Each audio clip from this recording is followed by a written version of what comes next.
One of the nation's largest box stores, Walmart, is ending any commitment it had to DEI. And as a result of the changes, the company will stop sharing data with the Human Rights Campaign, a nonprofit that tracks corporate LGBTQ policies. Third-party merchants will no longer be able to sell some LGBTQ-themed items, such as chest binders, on Walmart.com that could be marketed to children. Walmart will no longer use the terms DEI and Latinx in official communications, and Walmart will not renew the Center for Racial Equity, the philanthropic initiative that its CEO announced in 2020 when that agreement expires next year. And President Joe Biden announced today that Israel and Lebanon's Iran-backed militia Hezbollah had agreed to a United States brokered ceasefire, in addition to widening the risk of a regional war that escalated tensions and back-and-forth strikes over the last year have killed thousands of people and displaced more than 1 million. Under the deal, which is set to go into effect at 4 a.m. local time, the fighting at the Israel-Lebanese border will end. And President-elect Donald Trump's vow to use his first day in office to impose heavy tariffs on products from Canada, Mexico, and China reverberated around the globe today. President Claudia Sheinbaum of Mexico signaled that her country was prepared to respond with retaliatory tariffs of its own. President Sheinbaum of Mexico said that raising tariffs would fail to curb illegal migration or the consumption of illicit drugs in the United States, an argument that Trump had made in his warning of tariffs. And the Biden administration, in one of its last major policy directives, proposed on Tuesday, that's today, that Medicare and Medicaid cover obesity medications, a costly and probably popular move that the Trump administration would need to endorse to become official. The proposal would extend access of the drugs to millions of Americans who aren't covered now, and some say will set up a conflict with Trump's expected Health and Human Services cabinet member, Robert F. Kennedy Jr., who basically says Americans need to push back from the table and lose weight the good old-fashioned way. And among aides, confidants, and hanger-ons of Donald Trump, there's always been an intense fight to get close to the boss, with advisors clawing over each other to win favor and influence with Trump. But little in Trump world compares to the efforts of Boris Epshteyn. The Washington Post reports that he, a longtime loyalist who has served as a key legal advisor to Trump, has been asking potential candidates for monthly consulting fees in exchange for his personal recommendation to Donald Trump that they receive a cabinet position. This is the news of the day. This is Areva Martin in real time, and I'm your host, Areva Martin. This is your one-stop destination for today's trending news, expert analysis, and my unfiltered opinions. This is hour 2 of Areva Martin in real time, and this is the hour where we go a little deeper. We dig behind those headlines and bring you the stories that people are talking about. Well, if you are like most Americans and people around the globe, you probably have already experienced some kind of cyber breach or cyber attack. The number of cyber attacks has doubled in the past 5 years, averaging now 758,000 per year. And this is according to the FBI Internet Criminal Complaint Center. The FBI acknowledges that many folks who are the subject of a cyber attack or cyber hack don't ever report it to any law enforcement agency. So that number of 758,000 could be considerably lower than the actual number of attacks that occur each year. These attacks are becoming so prolific and pervasive that top telecom executives met with U.S. national security officials at the White House on Friday over concerns, particularly long-running concerns involving Chinese cyber espionage campaigns that targeted some of the most senior U.S. political figures in the country. These hackers burrowed deep into some major U.S. telecom providers to spy on phone calls and text messages, and they've been proven very difficult to kick out of some networks.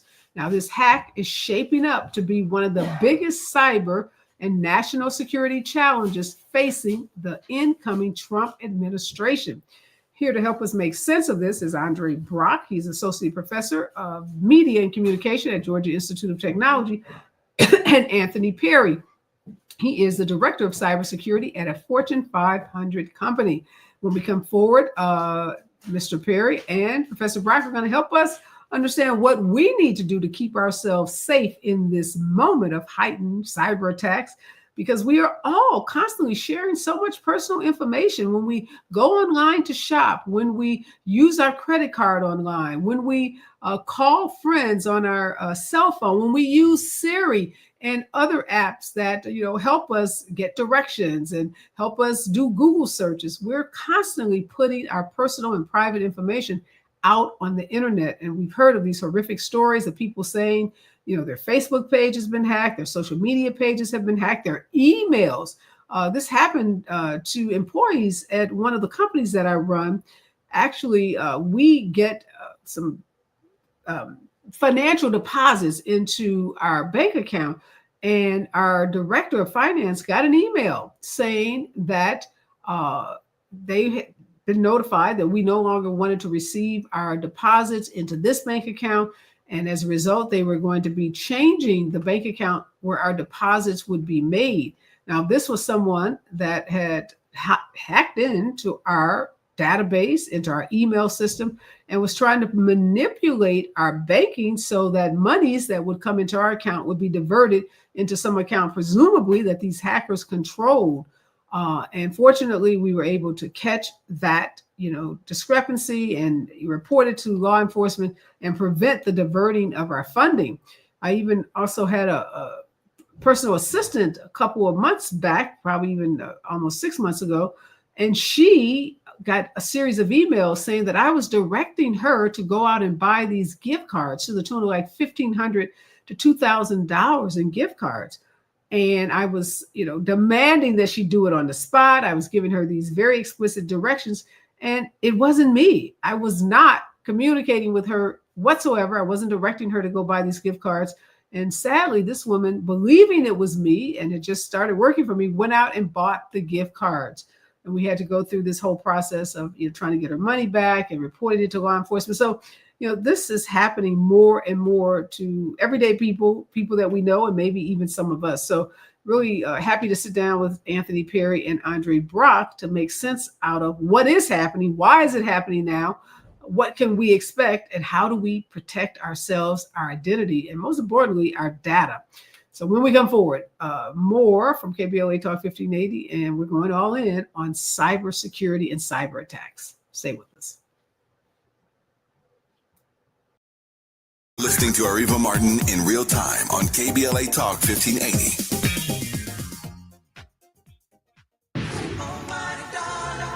Are you an entrepreneur looking to take your business to new heights? KBLA Talk 1580 is your partner in success. Every day, we celebrate and elevate Black-owned businesses across our community. Our KBLA SMB Marketplace currently features The Cookie Dip, Badass Bakes, Hair Concoction, Higher Education Accreditation Consulting, LACC Radiology Technology Department, and Malik Books. Your business deserves to be heard. Let KBLA Talk 1580 amplify your voice and connect you with our powerful community of listeners. Email smb@kbla1580.com today. That's smb@kbla1580.com. At KBLA Talk 1580, we've got your flag.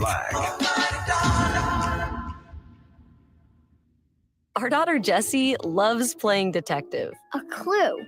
But since we discovered she has sensitive skin, we've been playing detective too. We thought the problem was our puppy. But it was actually our old detergent. Aha. So we switched to Tide Free and Gentle. Tide cleans better than the leading competitive free detergent, and it doesn't leave behind irritating residues. Plus, Tide Free and Gentle has no dyes or perfumes, so it's gentle on her skin. Case closed. If it's got to be clean, it's got to be Tide Free and Gentle. There are Black Friday deals, and then there are Kohl's Black Friday deals. Where else can you get 40% off Levi's, up to 50% off Sephora fragrances, and home favorites for under $10, all in the same place? And it gets better. You can score extra Kohl's cash with $15 earned for every $50 spent. Get 15% off some of your finds, and save even more with limited time doorbusters, like 50% off toys. Select styles. Offers end November 29th. Coupons do not apply to Levi's Levi's employees. Coupons and Kohl's Cash do not apply to Sephora. Some restrictions apply. See store or Kohl's.com for details. The holidays mean more travel, more shopping, more time online, and more personal info in more places that could expose you more to identity theft. But LifeLock monitors millions of data points per second. If your identity is stolen, our US-based restoration specialists will fix it, guaranteed, or your money back. Don't face drained accounts, fraudulent loans, or financial losses alone. Get more holiday fun and less holiday worry with LifeLock. Save up to 40% your first year with promo code NEWS. Visit lifelock.com. Terms apply. So this new dose is... nope, that's not it. The price is nowhere to be found. Mr. Green? Hi, it's all good. We've got this. This is not just help from a Walgreens pharmacist. Oh, new prescriptions. Cool. Let me check to see if these are the lowest cost options covered by your Medicare plan. Oh, that's great. Thank you. This is someone supporting you every step of the way. Chat with a pharmacist today to find help saving. This is the human kind of help. Well,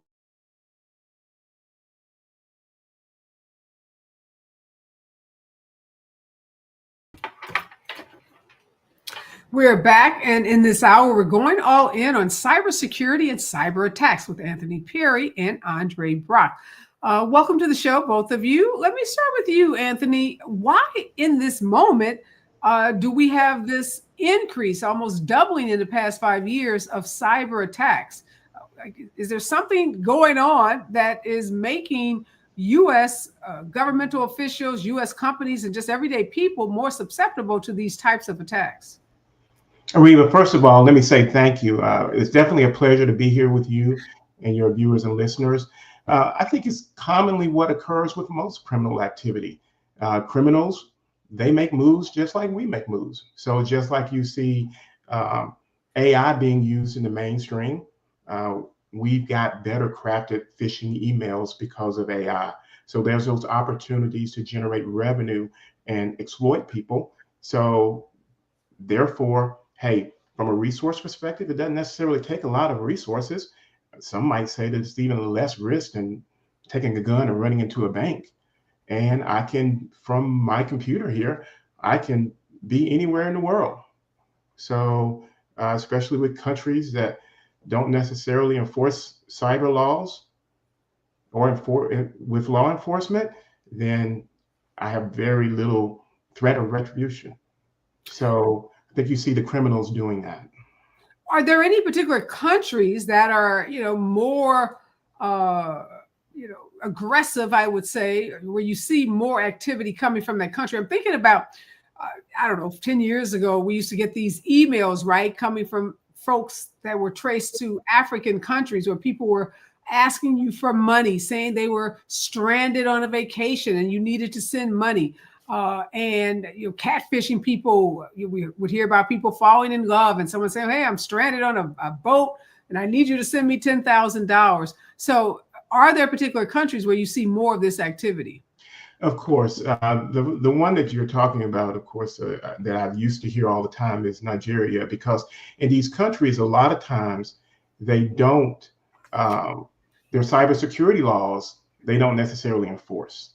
So the people there don't really have to worry about it. But then also on the internet, I can be here and make you think I'm coming from Nigeria, an African country, Europe, Israel, Russia.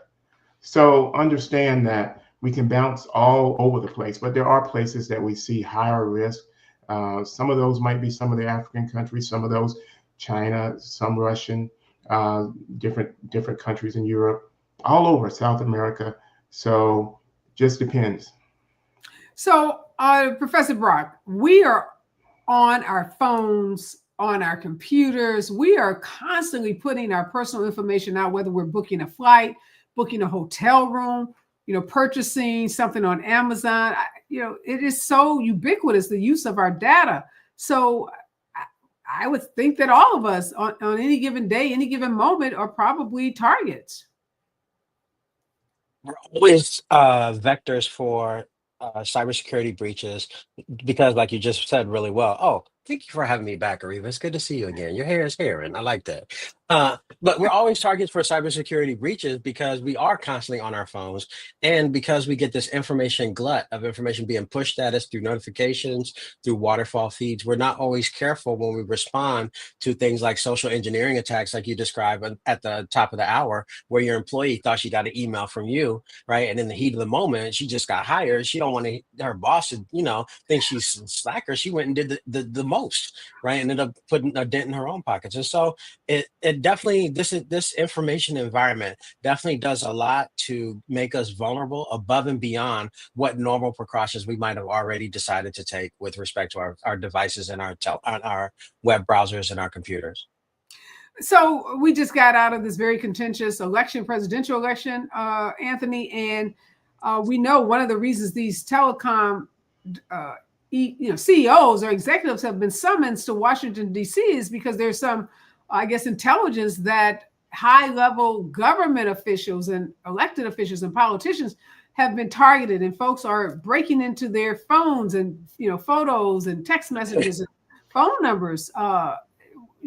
Did we see that happening because of this election, or again, is this just something that's been happening all the time?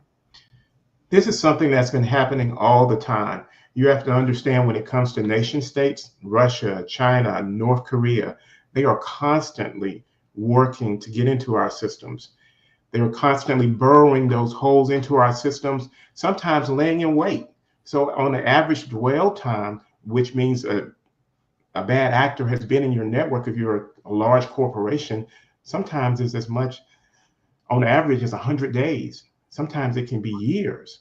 So understand, a lot of them work low and slow. So it's not something like I immediately want to get credit card information or health information. They're working to say, hey, what can I get access to? How do I get there? And I can take my time. And a lot of times you don't know how they got in. They have multiple ways to get in. They really work to lock themselves in. So you might have saw them over here, but you didn't see the other 10 places that they're located. So one of the good examples, I like to put this in layman terms, is mice. Do you have mice in your house? The average person will say no. But when you find one, do you just find one? Or do you find 5 or 6? So, and then the ultimate question is, how did they get in? So a lot of times you really have to work with government resources to understand how these people got in, what are their motives. And then when you start looking at the nation states, when you start dealing with the FBI and things like that, they can understand, hey, this is Chinese, this is Russian, by their tactics and what they're doing. So this has been going on for years. So, Dr. Brock, when you think about hackers, sometimes in movies they're portrayed as these, genius teenagers, right? Someone sitting in their room with 2 or 3 computer screens, eating a sandwich. Parents don't know what they're doing, and they're in there hacking into banks and moving money around. There's a couple of scenes out of that series Ozark where the parents are drug dealers and money launderers, and their son at 14 becomes so astute at how to wash money on the internet. Is that what the typical hacker looks like, or is this is that just fiction, and this is a much more sophisticated kind of web of individuals? It's a little bit of both, right? There are absolutely networks of international actors, crime rings, and government entities. But in many cases, it's helpful to think of cybersecurity like loss prevention. Not saying lock up your drawers like Target, but there are very many people who take advantage of the lax security that devices sold by Amazon, Walmart, and the like. So I'm thinking specifically of cameras that you can use to surveil your property, or even Alexa and Siri. I was just watching Cross on Amazon Prime, and there's a moment in the episode where the bad guy talks to his daughter through the camera's speaker system. And that's absolutely possible these days because many of these manufacturers only provide the bare minimum of security protocol. Like the admin password is literally password, right? And most folk never think to change that once they set these things up. And so we are, again, inundated by information glut where we don't necessarily take advantage of the things we could do to tighten up our own personal security sphere. Well, it sounds so overwhelming, Anthony. It sounds like there's so many entry points into our personal data. Let's just focus on individuals now. We can talk about corporations. But because of our cell phone, because we all are using all of these devices where we are talking to folks, we have cameras all over our house. A friend was literally, I sent her a wedding gift and she was in California. I sent the wedding gift to Chicago. She said, oh yeah, I saw it on my porch. And I told my mom to go pick it up because we have, package theft in our neighborhood. So literally she's in California able to see what's happening on her porch in Chicago. I mean, that's how connected we are. So how can we possibly protect ourselves if we are constantly giving out more of our personal information and, access to our personal information? I can answer that question in very complex ways, but I'm going to try to keep it simple. There's some simple basic blocking and tackling that we need to do as individuals. Number one, your passwords, making them complex as you can, using different ones where you can, and understanding that sharing that is not a good thing. The other thing is your devices, from your phones to your computers to cameras and whatever, updating them. Keep them updated. And well, why? What's the value of, what do you mean updating? Like go get a iPhone 16? Well, like the software updates, when you get those security updates, okay, on your PC and on your phone, a lot of those updates, the majority of those updates are because of security issues. So if you have an Apple or an Android phone, they're asking you to upgrade that phone because there's been a hacker or someone that's found a vulnerability associated with it. So passwords, being careful with making sure you have your stuff updated, looking at when you're putting information out there, like with emails, making sure they make sense. I don't click links in emails. If I got a note from Amazon, blah, blah, blah, blah, I can go to the Amazon website. And then when you're going to websites, making sure they look right, look at the name, the spelling. Is it secure? Is it encrypted? Understanding, hey, how does this look? Does it look the way that it normally looks? When you look at emails. Well, wait a minute, Anthony. I hear what you're saying, but look, we are getting bombarded. We might get, I don't know, some people 200, 300 emails a day. Where is there the time to be as cautious as you are articulating, particularly when everything is like, if you want to go to Ticketmaster, you buy some tickets online, you've got to create an account. You've got to go into the web, to the app and download the tickets. Just seems like none of this is set up for you to be as cautious as you are articulating we should be. It is not easy, but the thing I can tell you is things like clicking links in emails. Be very cautious about that. That's something. When you say a link, so your friend says, hey, Areva, here's a blouse I think you would love, and here's the link to the store. So you should not click that link to that store. If you know that person and you're confident about that person, but I would be very cautious about doing that. If it's from a person that you know, maybe. We don't know if it's the person, right? Because that person could impact that person's emails. But the majority of those emails you get are unsolicited, and you're just getting those emails from everywhere. And I would tell you, definitely do not click those links. A lot of times, if it's that blouse and it's on Amazon, I can go to Amazon and I can look for that blouse. But be very careful about clicking links in emails because that's the majority of my email. I mean, the majority of your email, probably 90%, is things that you don't need and you don't are unsolicited and someone trying to do something bad with it. So really, and if it's too good. What happens when you click the link? What's the bad thing that will happen to you? They can try to harvest information like your username and passwords. They can send you to another website, a fictitious website, to try to get you to log in. And then they're going to take your username and password. And by the time you even realize it, they're going to be done logged on to Amazon and bought all kind of stuff and shipped it all over the place. So they can definitely try to get personal information. They can try to get information. They can try to put malware, ransomware on your actual device. So your device is then, from doing bad things, to trying to, understand your credentials and sending that to someone else. So there's a myriad of things that bad actors can do by phishing emails, getting you to click those links, open those files, and then actually run code on your device for whatever purpose they have. But it seems like, again, the consumers are being asked to do a whole lot and, not all consumers are created equally. Some are more comfortable, with the internet and with, technology. And the big question I have is, what are these companies doing? The companies that sell us these devices, the companies that, these communication companies, the internet companies, folks like Apple, who are constantly telling us we need the best, latest and greatest technology from them. When we come forward, I want to talk about what those companies are doing to help protect our data and keep us safe.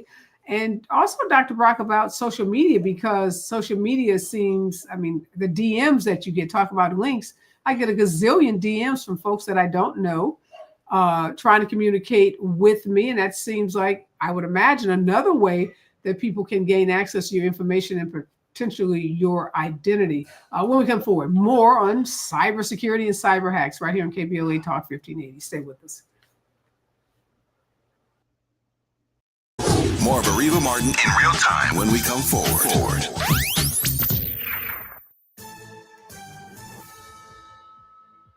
I'm Amber Payton with 4 things you should know from BIN News. President Biden is announcing a ceasefire between Israel and Hezbollah. He says the deal was reached with help from France, ending the fighting in Lebanon.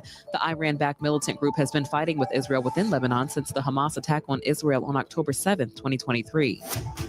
Wall Street is closing high as investors mostly shrugged off President-elect Trump's threat of new tariffs. Stocks rose after the latest Federal Reserve minutes called for gradual interest cut rates in the future.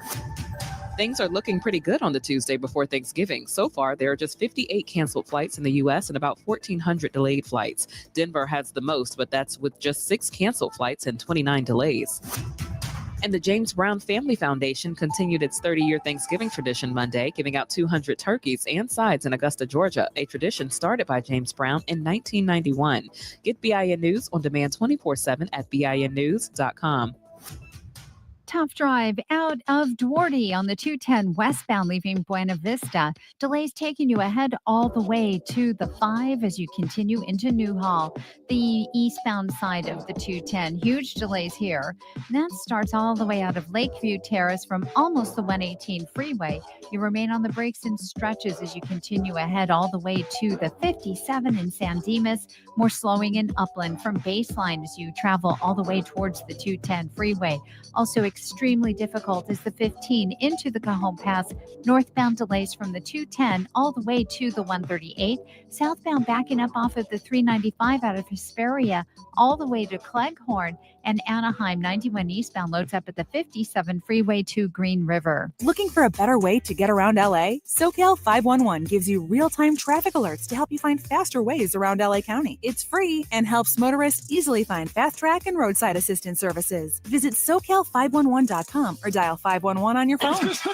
This is the KBLA Sports Minute with Ray Richardson. Every player on the Dodgers roster will receive a check or deposit for $477,000. That's the player's share of the $46 million the Dodgers will receive today from Major League Baseball's postseason revenue earnings. The Dodgers World Series championship resulted in a nice holiday bonus for the players. Tonight is the 3rd G League game for Bronny James with the South Bay Lakers. South Bay plays the San Diego Clippers at 7 p.m. at the UCLA Health Training Center in El Segundo. The stats for LeBron's son in his first 2 G League games are not impressive. Bronny is averaging 28.5 minutes, 5 points, 2.5 rebounds, 3 assists, and 3 turnovers, and he's shooting only 21%. Despite a 2-game losing streak, the Lakers go into tonight's game in Phoenix with the 4th best record in the Western Conference at 10-6. No debates, no speculation, just the info you need. That's your KBLA Sports Minute. I'm Ray Richardson. More news, opinions, and conversation when we come forward on KBLA Talk 1580. Follow the leader. KBLA Talk 1580. Follow the leader. If you're not following KBLA Talk 1580 on all of our socials, then you're missing out. Download our app and find us on Facebook, Twitter, Instagram, YouTube, and on the web at KBLA 1580. That's right. Again, you can find all of our socials at KBLA 1580. We've got a lot to talk about. By the way, if you miss any of our weekday shows in real time, you can always catch up by checking out the podcast of your favorite shows at your leisure. At KBLA Talk 1580, we've got your black. Got your black. Follow the leader. Follow the leader. Follow the leader. Follow the leader. Follow the leader. Linking social justice and climate justice all year long. We're unapologetically progressive. progressive. KBLA Talk 1580. Become a U.S. citizen with the help of the Los Angeles Public Library. Get free and confidential information on immigration and citizenship. Visit lapl.org/NAI to find your nearest library or call us at 213-228-7390. That's lapl.org/NAI or 213-228-7390 and start your path to becoming a U.S. citizen with the help of the Los Angeles Public Library. Call 213-228-7390 or visit lapl.org/NAI. Are you ready to level up your education? Free and easy access to the internet and Wi-Fi gives you the tools you need to excel in your studies. Stay connected with teachers, collaborate on group projects, and access valuable online resources to graduate with confidence. From research and online classes to staying ahead in your academic journey, the internet is your key to success. Find your connection at libraries, parks, and community centers. To learn more about how LA County is connecting our communities, visit lacountyandU.com. That's lacountyandU.com. KBLA Talk 1580. We've got a lot to talk about. KBLA Talk 1580 is committed to self-care and community well-being. Walk Good LA was formed in June 2020, inspired by the Black Lives Matter movement and the beginning stages of the COVID-19 pandemic. What began as a few minutes of breath work and yoga meditation before protests against police brutality turned into a safe space for the community to heal in hard times. The immensely positive response from the community transformed the momentum into a movement. Today, Walk Good LA is a Black and Brown-led community wellness organization based in Los Angeles. They provide spaces for healing through community yoga classes, guided meditations, hikes, run clubs, and other activations throughout Los Angeles that attract hundreds of members weekly. With the help of Propel and Michael B. Jordan, they now have a yoga and wellness studio in Los Angeles called the Walk Good Yard. To join their mailing list and connect with healing spaces, please visit walkgoodla.org. That's walkgoodla.org. Or find them on Instagram at walkgoodla. This is a community call to action, a community call to healing from KBLA Talk 1580.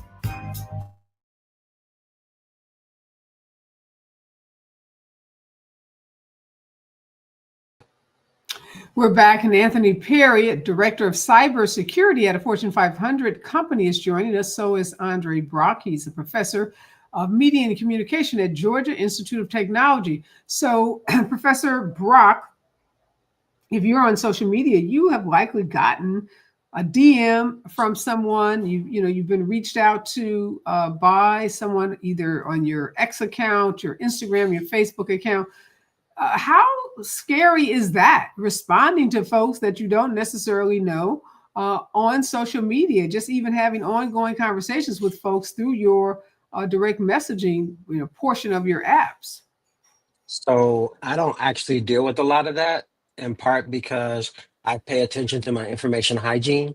And so in particular on Twitter, but I think you can also do this on Blue Sky and other social media apps, including Threads. You can put down that people who send you DMs that you don't know, they get shuffled off into a queue that you never have to deal with.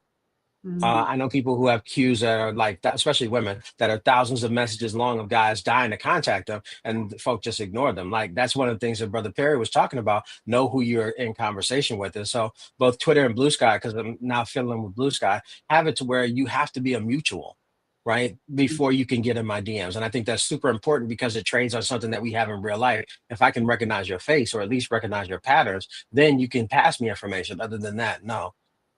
You put me in an uncomfortable position, though, Lawyer Martin, because now I have to kind of sort of defend these bigger companies, right? And so both Apple and Google have done some things in the last few years that were not available to consumers prior to that. And so specifically, I'm thinking of, for Apple, Face ID, which was something that Google had been trying to do for years before with moderate success, depending on the manufacturer. And so introducing a biometric tool called a secure enclave, where these cameras are not accessible by any other apps than the secure enclave to authenticate when you can sign into the phone.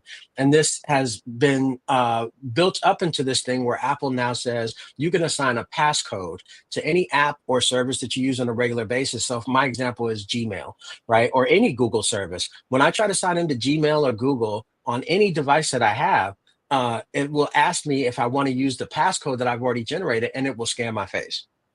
Right. And so that's one of the things I'm talking about when I say information hygiene is as much about what you do to get prepared, given the tools that are already handed to you, versus you kind of just like, oh, I just got this new phone. I'm not going to set it up. It's really cool. Why am I getting all these notifications? Right. And so Apple has a couple of other things that I want to mention really quickly, where Apple asks you, when an app decides to make its way onto your phone, will you allow this app to track you?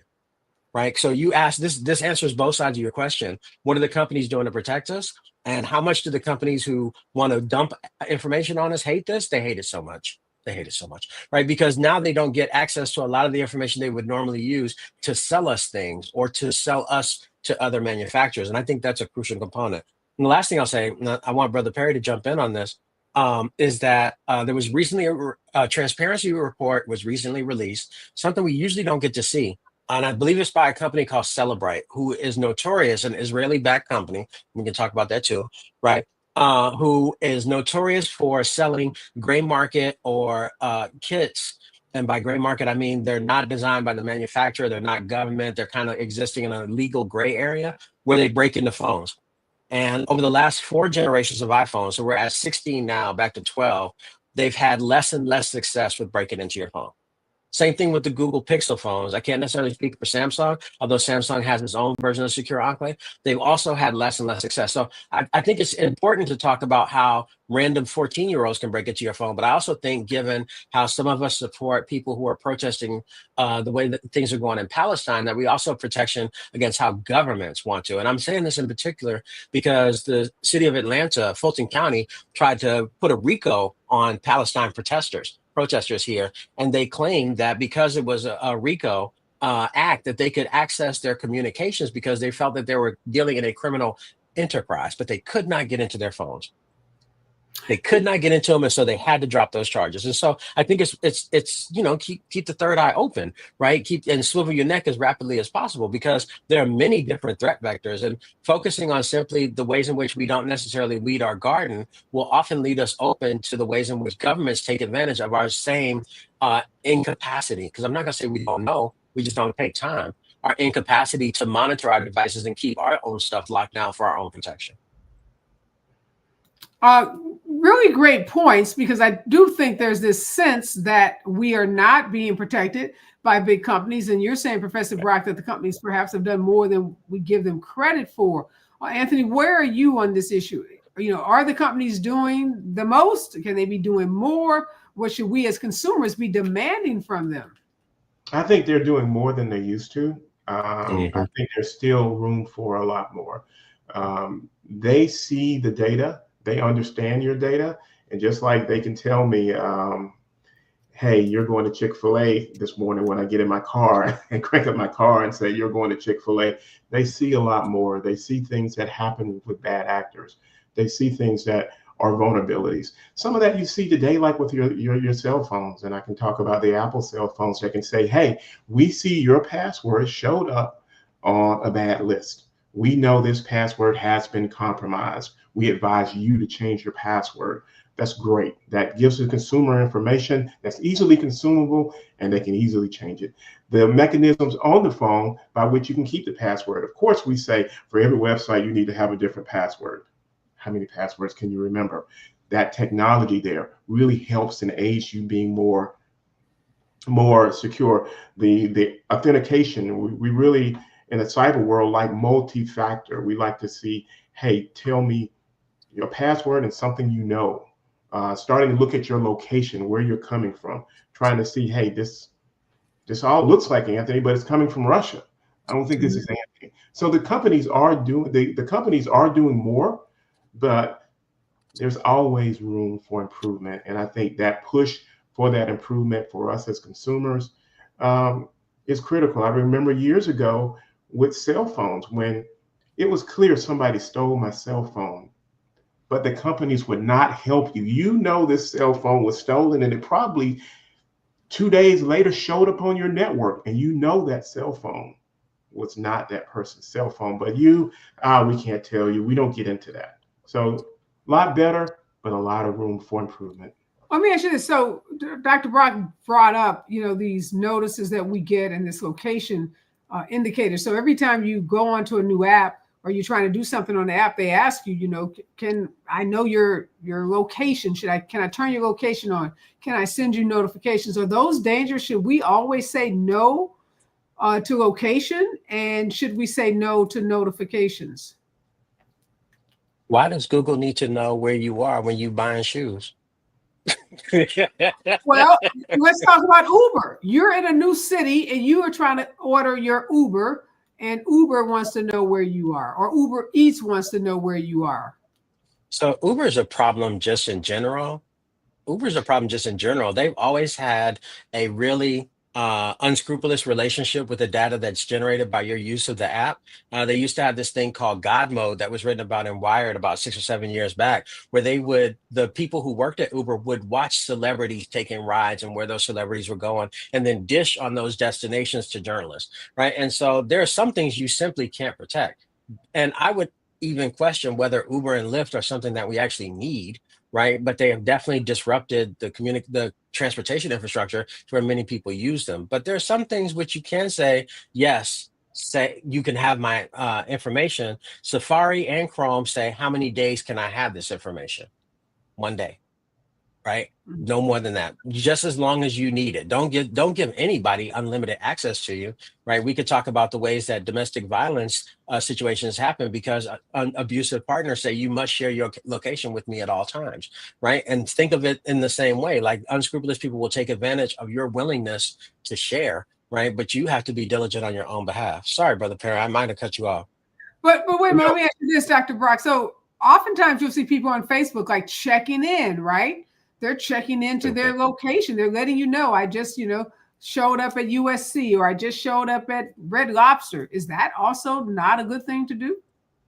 I mean, there was a case a few years ago where a rapper showed up at a Roscoe's in LA, and people thought that he got killed because his girlfriend shared the location of where they were going to eat, right? It turns out it was much less benign than her simply saying, I'm with my boo at a Roscoe's, so on and so forth. His ops who worked in the store shared his information, right? And so there are some things you can't necessarily do on your own behalf because there are actors in the background who are plotting on your downfall. Shout out to Kendrick, right? And so we need to be mindful that there are some things we can do to take control of our information environment, and there's some things that are not out of control, but we have been given the tools to manage our information environments in ways that are much more granular and powerful than we had in previous years. But again, going back to your early point, we're in an information glut.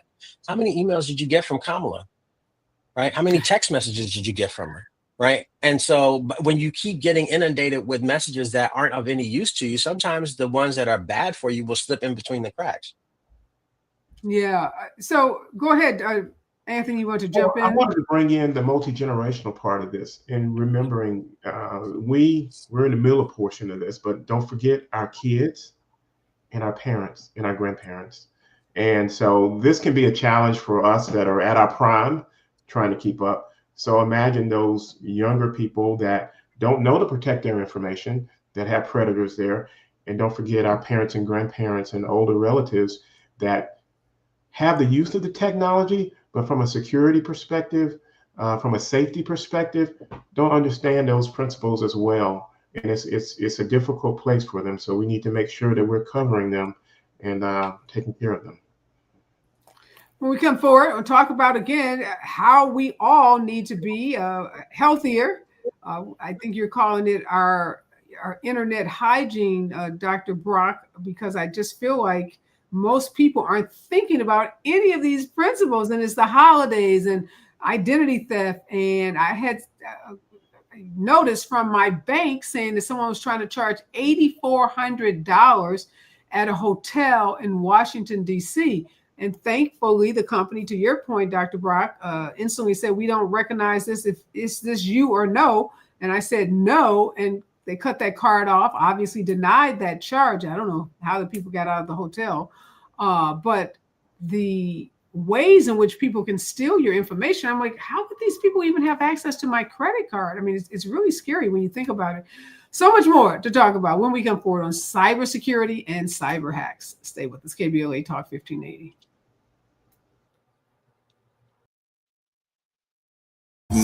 real time on KBLA Talk 1580.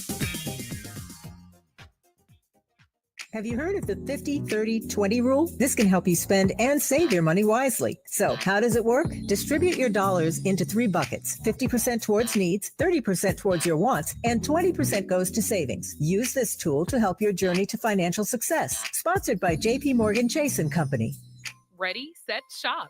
The Black Friday sale at Ulta Beauty is on. Up to 50% off the best gifts now through November 30th. Shop Morphe eyeshadow palettes, hair tools like Chi, and MAC foundation and lippies. And ready for this? Starting Tuesday, November 26th, snag $12 mascaras from brands like Fenty and Tarte, plus $12 lippies from brands like NARS and Kylie Cosmetics. So don't wait. Head to Ulta Beauty today. Get all the best gifts, all at Ulta Beauty. KBLA Talk 1580. We've got a lot to talk about. KBLA Talk 1580 reminds you that we keep us safe. The Live Your Life organization mentors young women, helping them break negative mindsets and see beyond their surroundings. Through career exposure and hands-on training, they're encouraged to think big, stay focused, and make positive choices. Founded by Nikisha Mama Boo Smith, who transformed her life to become a community leader. Live Your Life is changing lives, but they need your help. They're raising funds to keep their new building open and expand their program. Your donations will support food, clothes, hygiene products, and holiday giveaways. Visit liveyourlife32.com. That's LIVEYOLIFE32.com to help today. This is a community call to action from KBLA Talk 1580.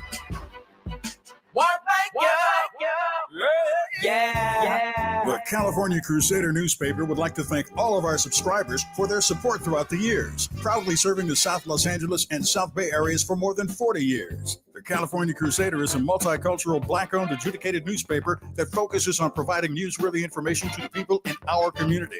We're constantly looking for ways to assist businesses in our community to connect with our subscribers. We provide low-cost, effective ways to promote your business with our reasonable and affordable advertising rates. You can participate by suggesting, sharing, and submitting your stories on the California Crusader newspaper Community Share Facebook group page, or visit our website at cal-cruise-news.com. That's calcruisenews.com.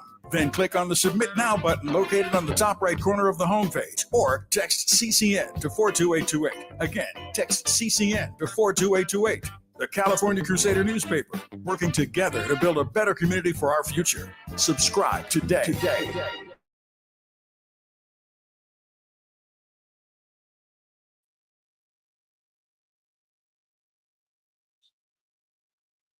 Back, and Anthony Perry, a cybersecurity expert, is joining us, as well as Andre Brock. He is a social media and media expert. We're talking about protecting ourselves, particularly during the holiday seasons. That is top of the mind for me. As I said before we went to the break, someone tried to charge my credit card $8,400 at a Hilton hotel in Washington, D.C., while I was back at my home in Los Angeles, nowhere near DC, definitely not at a Hilton, definitely not trying to charge $8,400. How does something like that happen, Anthony, where someone literally has your credit card number? I mean, we hear about that all the time, and the banks are so hyper focused on preventing that kind of fraud from happening, where people are, using credit cards fraudulently or going to an ATM, getting cash out. But that happens far too often. No doubt, and it happens very easily. So every time we talk about a company getting hacked, which happens all the time, there are hackers that are getting credit card information. They're just pulling credit card information, and there's this place called the dark web where they can actually put that information and sell it. So you can go on the dark web now and say, hey, here's a credit card with this much limit and blah, blah, blah, blah. If you want to buy it, it'll cost you $2. So there's such a market for it, and it's such a proliferation of it happening. How many notices do you get that, hey, your information's been compromised? Those are common. I get one at least every month. But I do want to throw in here my dig for all these things as we talk about this technology for any of our younger viewers around STEM education and the ability to get educated in this area and the jobs that are here. We talk about a demand, and there's so much demand and so much that the hackers are doing, and you see it going up and up every year.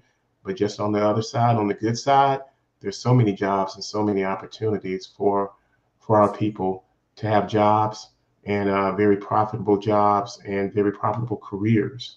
So just wanted to throw that plug in for. What do those jobs look like? Give us an example of like a job title, who you'd work for, and what the salary would be. Let's talk about a cybersecurity engineer.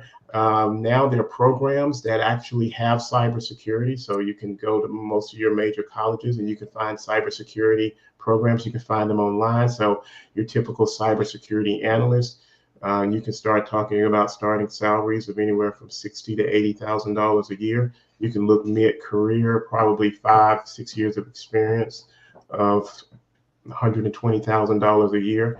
It's a very progressive field. It's a very wide field. So I've been in this field for 24 years, and I've probably worked in 10 different jobs, all for the same company. So there are all kind of opportunities. And so, you know, if you're a self-starter, self-learner, really passionate about what you do, as you can see, a lot of opportunity. Let me ask you this.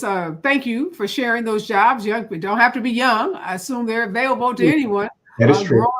Growing demand. A lot of folks who have worked in different industries, you know, thinking about changing industries. Yeah. Cybersecurity sounds like it is a just expanding field that could be, you know, lucrative career, a satisfying career for a lot of folks.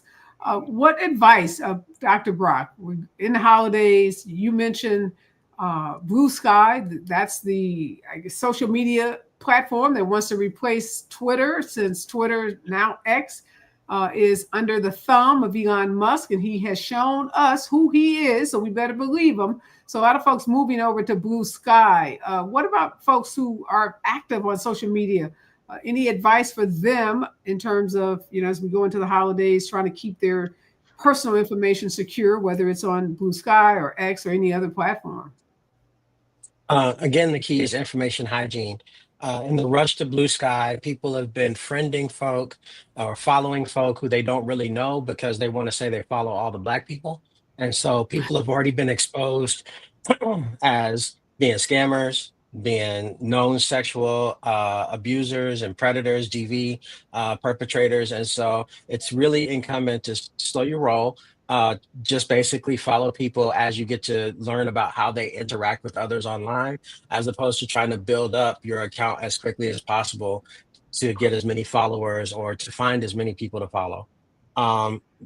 You mentioned generationally, as I think both of y'all have mentioned really cogently, our seniors are people who are extremely vulnerable, in part because their information glut is actually worse than myself as a Gen X, or even my sons as a millennial, right? Because they are simply not used to the variety of options and capacities that each individual device has, each individual website offers, each individual operating system has. They're just not ready. And so for those younger folk going home for the holidays this weekend, take a few minutes to set up Papa or Paran devices, right? If they're getting Black Friday stuff, take a minute to set that up before you leave on Sunday, so that, you know, both the kids and the seniors will have stuff that's ready to go when they use it, and it will be as set up as securely as possible. The one thing I will say with that, advice. Go ahead. I'm gonna finish the one last thing I'll say to that, and this is something I run into with my students all the time, most people don't know that you can adjust the settings on every individual app and device and everything. They just don't know. They let it run as default. The default profile for every app and service and operating system is usually set to be as open as possible, so that they can get as much information as possible from you. So your job when you're setting up your auntie and them devices, to go in there and lock that shit down, right? If they don't have a password manager, put them on Apple Passwords, put them on Google, put them on 1Password. If they don't, and because those particular services will say, hey, this password you've been using, it's been found in multiple repositories of breached passwords. Change that. Right. And they will give you options to update them right away. Right. And so there are multiple things we can do. But again, it's an ethos of care, right? Care for your older folks so that they won't be like Felicia Rashad and the beekeeper, right? Where she gets scammed in the first 10 minutes and ends up killed. Sorry. And so. No, it's a great example. No, this advice is so important because we know older people are, in many ways dealing with isolation. And one way they address isolation is by being connected on social media. I have a 92-year-old aunt. She FaceTimes with her other 92-year-old friend. She's on a Zoom call with other seniors. She loves TikTok videos. She loves engaging on Instagram, but yet she's constantly being locked out of her programs because she can't remember her passwords. She's constantly getting viruses on her computer because she's opening those links that Anthony talked about. I can't think of a better gift to give a loved one, and they don't have to be that senior, might be 35 years old and still need help with this, but to sit down, you Gen Z or you millennial, and really go through. And thank you for that advice about these apps being, default apps if you're not going in setting the settings in a way that is most protective of your information. So much great information shared tonight. Thank you so much, Anthony Perry. Thank you, Dr. Brock. Always a pleasure to be in conversation with you. Wishing you both happy holidays and more to come. We'll continue to follow this issue. Stay with us. KBLA Talk 1580. Next voice that you hear will be Robin Ayers and the Robin. Time of exploiting her in a documentary. Williams, under guardianship since 2022, faces multiple health issues. Black Chicago Mayor Brandon Johnson reversed plans to cut 162 vacant Chicago Police Department